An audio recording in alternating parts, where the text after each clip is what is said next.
Blow it bad. So, you got to 8 o'clock or whatever, bro. It won't take that long. Hi, I'm Rick. Good night. Here's your book. See you later. Yeah. Thank you. Hey, we've had speakers do it before. Don't. It's kind of funny, but yeah, it has happened. Well, thank you. I'm honored to be here, actually. Is this on? Can you hear me? Yeah, you gotta, Can you hear me now? yeah, I don't know. All right. Okay. As Phil said, my name is, I'm not licking it, no. My name's Rick Dalrymple. I've been a rock hound for 59 years this year. By the time I was 9 years old, I already had a cataloged collection that was, and it's done nothing but grow. I don't know if anybody here has been to my house, but Maria and I have about 32 cabinets full of minerals, rocks, fossils, gems in the house. I am very fortunate that she allows such a thing, and so I'm quite happy about that. The title of this one is called Rock on Utah, More Than an In-Depth Collecting Guide.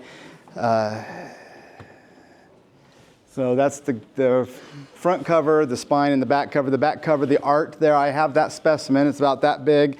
It was painted by Thomas Estrada. He is a very famous artist that did a lot of Disney movies as an illustrator, painter, artist. I don't know what you call him, but he did it. And so he was at our rock shop one day, and I had him paint a number of specimens for me, and that was one of them. So he doesn't even know it's there yet. So, all right. So for all those who are looking for new gold locations, there are none. Not a single new gold location in this book. If that's what you're here for, you're welcome to leave now and save yourself the next half hour. I did put in places that are famous like Notch Peak, but they're listed as private property, lots of mining claims in that area. If I know there was mining claims in that area, they most certainly got put in the book as these are all private mining claims, do not go there. And there's a number of them in there that are, and I put them in there because claims and things like claims come and go, and you never know if it's going to still be under claim next year or in 5 years. So I put them in there anyway, but they're all listed as private property. So the club is safe there. All right, about the book. This book would not be possible without Marita, which she will not take any credit, so I'm giving her lots of credit here. So, thank you. All right, it's 762 pages. There's over 740 QR codes in there. Each of the QR codes, if you click on them with your phone, will pull up Google Maps and take you right to the site. None of these hand-drawn maps that tell you to go to the big tire and take a left and go down to the tree that looks like Dolly Parton and take a right. I actually had a map that said that. So, and it worked too, actually, but we did not do that. These are QR codes, Google Maps. It's really good. There's over 700 photos and diagrams in here. Took me 59 years in the making. There are thousands of sites visited, way more than what we put in the book. If we couldn't verify a site, it did not go in the book. So and I did not keep track of the miles we have driven in the last 2.5 years doing this book, but it's tens of thousands of miles. I mean, we've been all over the state. We were gone 4- and 5-day weekends for almost 2 years to put this together. So we worked 30 to 50 hours putting it on paper for 2 years. So. Of course, when you do a book of this size and magnitude, there's going to be mistakes and errors. There are a few typos. I'm sorry. I spelled Mexico instead of Mexico. Several people have pointed that out. I'm like, okay. We did find one QR code so far that does not work, and I would not be surprised if we find more. But of course, we tried to make sure every one of them was accurate. If the QR code doesn't work, we've got the pin there, and if you type that into your phone, it'll still pull it up. So, and somewhere between the publisher and the printer, something went wrong with some of the images, and we wound up with some of them blurry. I apologize for that, but I think you can get the gist of most of them. So, the book is divided into 3 sections. We have a lapidary section. That's for all the agates, jaspers, petrified wood, onyx, marbles, that kind of stuff if you want to go cut and polish rocks. The middle section is minerals, which is my favorite. And then the last section is fossils, which is my least favorite. And we also included a bunch of dad jokes. So Marita's son, he was sitting on the couch one night telling us dad jokes. And I was like, this is a brilliant idea. I'm going to include them. So we put about 100 of them in the book. So makes for good reading while you're out driving around. So the lapidary section, you can see, I forgot to mention stromatolites. QR codes for each location. So you can just click on it, pull it up, go right to that section. We have the same thing for the minerals. This one takes you to the Harrington Hickory mine. No gold there, but there was lots of lead and copper, some silver. Colorful characters. Anybody ever heard of Red Lopez? He is one of the most notorious outlaws in Utah.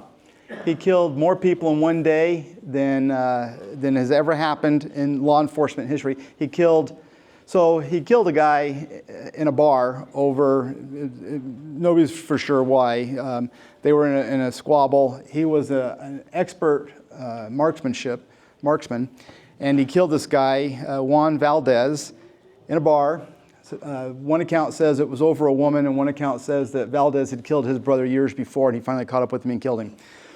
Who knows which one's true? He went on the run, shot the guy, went on the run. They put a 4-man posse together. It was the sheriff and 3 deputies. They caught up with him in Saratoga Springs at an old farmhouse, and he was in a ditch and shot 3 of them before they could even draw their guns. And the 4th one returned fire, the only one that got to return fire. And both men parted ways, not getting each other, and they send out the next morning 200 men after him. He wound up going into the Minnie silver mine. It's not Minnie as in small, Minnie as in M-I-N-N-I-E. Silver mine, where he held up for probably a couple of months before he escaped. They sent in men after him. He shot them all. They never came back out. 2 deputies went in with a mining cart full of straw and hay. They were going to smoke him out, and he killed both of them before they could start the fire. He had friends in the mines, and so they fed him and kept him going. And then after about 2 or 3 months, they went in ready to go, and they couldn't find him anywhere in the mine. He sometime escaped, went to Texas, fought in Santa Anna's army, was very notorious. He robbed a train. He put together part of Butch Cassidy's Wild Bunch, and he had them as part of his gang. And then they robbed one of the trains, derailed it, robbed it, shot 19 of the 20 Americans on there just because they were Americans, and robbed the train of its gold and silver. That got the attention of the Texas Rangers. The Texas Rangers sent one, what was his name? Hammer. His last name was Hammer. Sent him after him, and they got in a gun battle, and eventually Hammer shot Lopez right in the chest. It was kind of an ambush they set up for each other, and neither one of them realized the other one knew it was an ambush, and so they wound up re-ambushing? No, I don't know. They each moved away from where they thought they were going to be, and so they wound up in a gun battle anyway. Lopez got shot in the chest, died instantly. Hammer got shot in the face, just grazed his cheek, so he had a scar. It's like something right out of a movie. So it was pretty interesting. So anyway, in the book, there's a lot of colorful characters like this that belong in Utah's history that you never hear about. So anyway, in the paleontology section, we went back all the way to the beginning, 4.6 billion years ago. So. No pictures. I was not there to witness it. So, but anyway, we move forward and we talk about where Utah used to sit. 500 million years ago, Utah used to sit more than 90 degrees turned counterclockwise and was just on the equator and just south of the equator. And actually, that's where the real interesting stuff starts. So there was a long time between 4.6 billion and a half a billion years ago. And that's back then. That's when the trilobites became the apex creatures on Earth. Was about 500 million years ago, and so we have a lot of sites in there for the fossils. And if you like ammonites, Desert Lake has produced ammonites over 2 feet across. They're easy to find if you know how. Secrets in the book. Just saying. If you want to know the secret, for $75, you can go find a 2-foot ammonite. All right. There's also sections in the book on how to clean minerals. everybody thinks you just take every mineral and throw it in hydrochloric acid and boom, you're done. It's clean. That's not quite how it works. So there's a lot more to cleaning minerals than just throwing them in a bottle of acid. Although I did put hydrochloric acid here. That's probably the number one acid that we use. But anyway, there's a section in there on what if you know what kind of mineral you have, this is how you clean it. If you have to know what mineral is and what's on it. So you don't clean the same thing. You don't clean calcite the same way we clean quartz. And we've included that in there. How to display your specimens. When it comes to mineral specimens, many of them are light sensitive, so you can't just put them in the kitchen window and expect them to stay the same. On the other hand, big ammonites can go in the kitchen window and they're just fine. We have an area, I did include areas just outside of Utah. If they were within a half hour, 45 minutes of the border, and they were worth going to, I included them. So there's probably 15 or 20 sites that are just outside of Utah, all the way around the state. But they're sites worth going to. And then the life of miners and mining artifacts. So mining artifacts are something I've never really collected until just recently. So here's what else is included is fish stories and legends. So I put a lot of these in there. There's more than just these 4, but I just thought I'd mention these 4 tonight. When I had the rock shop, people would call quite often and ask me if I had any live trilobites. I always laughed. I'm like, nope, all of ours are fossilized. And they're like, no, there's people that sell live trilobites. I'm like, no, there's not. But it was usually school teachers that called because there was a guy in California that was selling some little thing that you put it in water and it grew, and it looked very much like a trilobite, but it's not even closely related to a trilobite. But I got people very angry at me. They would swear at me and all kinds of stuff. And I'd be like, I don't know what to tell you. You're the one with the bad information. So, golden geodes. How many people in here have ever found a geode with gold in it? Right. So one day at the rock shop, this woman came in and she had cut a Dugway geode in half. It was about the size of a cantaloupe maybe. And it had gold wires in it. And I'm like looking at it going, no. All my spider senses went off. No, this is not possible. You cannot get a geode, not a Dugway geode, with gold in it. And the more I looked at it, the more I realized she had cut the geode, but she didn't cut any wires.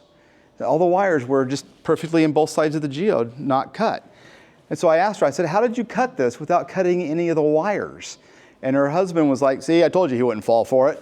So she had taken curlings from drilling brass and stuck them in there. And it was a pretty good fake. I wanted to buy it from her just because it was a fake, and I loved it, but she wouldn't sell it to me after I called her out on it. So, forest of silver trees. How many have heard the legend of the silver tree stumps in Eureka? Yeah, it's a good story. The miners back in the 1800s, and it's supposedly still there, hit this cavity, this room of tree stumps 2 to 3 feet in diameter, 2 to 3 feet tall, that are just solid silver. And I've asked everybody, where do you get this information? Where did this start? I cannot find where this rumor started, but I've heard it for probably 30 years. And I'm like, I would just be happy to see even a photograph of this. And nobody can produce that, of course, because it doesn't exist. Now, there are places that you get silver in petrified wood, like in Leeds, down by St. George or Cedar City. They have petrified wood that had silver in it. In fact, a lot of silver. One of the guys, I can't remember his first name, his last name was Johnson, was pulling his wagon through there, hauling water from one cabin to another, and one of the wagon wheels got stuck on a rock, and he had the horses pull through, and when they pulled through, it left a big gash in the rock that was just bright silver. And he was like, I don't know what this could possibly be. It can't be silver, it's in sandstone. So he threw it in the back of his wagon, and a month or so later he took it to the assay office, and they couldn't believe that it was solid log of petrified wood that was pure silver, nearly pure silver. That started the silver rush in Leeds that lasted for about 6 years, 6 to 8 years. Many people moved in there. They found tons and tons of this petrified wood that had silver, if veinlets, if not solid silver. And so we do get trees of silver here in Utah. I've got a few that I have found over the years down there that have, you can't see it until you polish them, and then you can see where it's just little fracture fillings that look like lightning bolts going through the petrified wood of silver. And anyway, it's become quite famous. One of the geologists that worked there, and then he moved over to Penoch, however you say that word. And he was a geologist, but he was not very well liked. He was a little squirrely guy. He was from Ireland, and he was short. He had a limp and talked with a lisp. And he kept telling him, yeah, there is silver in this sandstone. Well, no geologist ever had thought that you could find silver in sandstone. You can, most certainly. Silver, yeah, silver reef. That leads. That's the area we're talking about. So it still today is the only deposit known of silver in sandstone. Many books have been written on it. Many professional papers and research papers have been written on it. Nobody can figure out how it got there. There's no mechanism for carrying silver through sandstone and depositing it like that. So, in fact, this little Irish guy wound up being hanged over it because he kept finding, they'd bring him sandstone and he'd assay it and say, yeah, it's got this much silver in it. And so eventually they hung him for it, and then it turned out he was right. so ouch. All right, I included a section on Tommy knockers. We're not talking about the Stephen King Tommy knockers. Yeah, so Tommy knockers are fun. It's a tradition that comes from Northern Ireland again, of spirits that live in the mines. Some of them call them sprites. There are a number of different names. They have saved many, many miners' lives by whisperings and whatnots. So if you talk to any of the miners that lived up and worked in Park City mines, they'll tell you if you heard cracking and popping in the mine walls, you knew to leave. And that was the Tommy knockers. That's where they got their name, beating on the mine walls, telling you to leave. Now, many scientists and any mining engineers or geologists will tell you, well, that's just the stress being relieved in the mine walls from the mining, which is probably true, but it's also an indication that you're going to have a collapse soon. So call it what you want, but Tommy knockers are a thing. All right. So here we have, I have artwork throughout the book from local artists that contributed. We have contributors that wrote the section on UV minerals and UV light, fossils, especially the stuff out in Bonanza. I had a friend of mine that's a geologist. She's probably done more research in the Bonanza area for the fossils than anybody. The amylite, if you know Gale Thorne, he wrote that section. We had the guys, John and Jeremy, work on the Thomas Range, and then we had one of the mining geologists out in Eureka write about the mammoth. So, what's that? No? Okay. I said it was going to be short and quick, so that's pretty much it. Anybody have questions? No? No questions? I got a good one. Okay. In your book about Eureka and Mammoth, do they explain how the gold and copper has been recently found and overlooked? I missed it. And then they started, Tantic mining started getting out there and finding just massive amounts of ore. I'm not really sure what you're talking about. They've been mining mammoth since 1886. It actually probably started in 1868, but they organized and commercially started mining it in 1886. And they were mining the silver, gold, and copper, and so that's what they were taking out. Now, several of the big mines out there, Mammoth is not going to be one of them, but the Centennial Eureka, they just, Spence Hansen, who owns it, just sold the rights to Ivanhoe Resources, and they're going to open it up and mine it because there's 3 pods there of ore underground. I can't remember how many tons are estimated, but it is $6 billion worth of estimated reserves in the ground. And that's going to be gold, silver, and copper, but they're also going to get the tellurium out of there as well. So. Now, Spence was telling me that also in the Centennial, and one of the reasons he has not ever mined it is because of the groundwater out there. It is super, super acidic. It's about a 2, between 1.5 and 2 on the pH scale, which is about as acidic as you can get. You know, if you fell into it, you'd only survive for a few seconds before your flesh was burned off. Yeah, the water is about 140 degrees. Yeah, it's 140 degrees. Well, the mine walls are 140 degrees. The water is slightly hotter. And so in order to open it up, they have to be able to process 150,000 gallons a minute. And that's what they're going to do, is build a facility that'll handle that kind of, with that pH and that temperature. So they're going to put $1.5 billion into a water reclamation pond before they even start to mine. And they're only gonna get $1 billion out of it. No, they're going to get $6 billion. Oh, six, I just one. No. What is tellurium? I haven't heard tellurium. Tellurium is one of the metals. It's similar to gold and silver, platinum. In fact, it falls into the gold and platinum group. It is what makes our cell phones work, actually. So without tellurium, we cannot use cell phones. So, yeah. On the Ulight rock, if you let UV light to it, it'll light up. If you take it away, will it glow? Or does it go away with the light? There's a number of different optical phenomena associated with ultraviolet light. So when you have a mineral and you put an ultraviolet radiation light on it, whether it's shortwave or long wave, some minerals are fluorescent under one and some under another, some are different colors under both of them, then that's called fluorescence. If you turn the light off or remove the light from that, then the activator is not happening anymore, so that it quits. But if it continues to glow, then that means that's called phosphorescence. So, and that's all explained in the book.